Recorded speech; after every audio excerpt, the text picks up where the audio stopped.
दीवाना बना के काहे, दीवाना बना के काहे छोड़ दिहलु जान हो। दीवाना बना के काहे छोड़ दिहलु जान हो।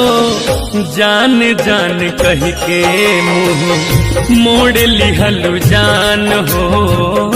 जान जान कह के दिल तोड़ दिहलु जान हो।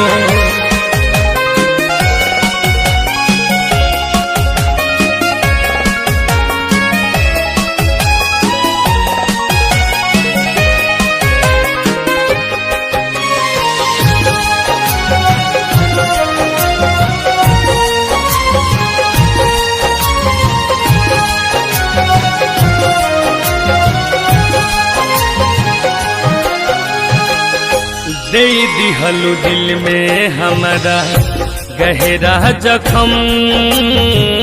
भूल गईलु कैसे हमके बोला सनम।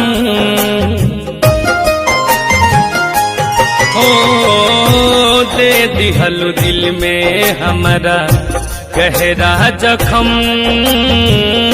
भूल गईलु कैसे हमके बोला सनम। छीन लिहलु ओठवा से, छीन लिहलु ओठवा से हमरो मुस्कान हो। जान जान कह के मुँह मोड़ लिहलु जान हो। जान जान कह के दिल तोड़ दिहलु जान हो।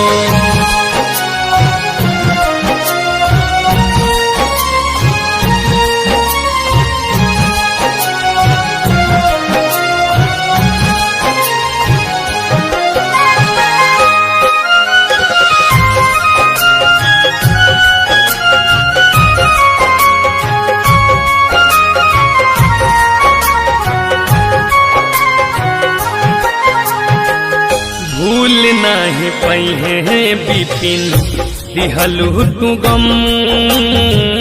क्रिया खैलु साथे रहब जन्मो जन्म। ओ भूल नहीं पहे बिपिन दिहलु तू गम। क्रिया खैलु साथे रहब जन्मो जन्म। जब से छोड़लु साथ आलम, जब से छोड़लु साथ आलम बाड़े परेशान हो। जान जान कह के मुँह मोड़ लिहलु जान हो। जान जान कह के दिल तोड़ दिहलु जान हो। दीवाना बना के काहे छोड़ दिहलु जान हो। जान जान कह के मुँह मोड़ लिहलु जान हो। जान जान कह के दिल तोड़ दिहलु जान हो।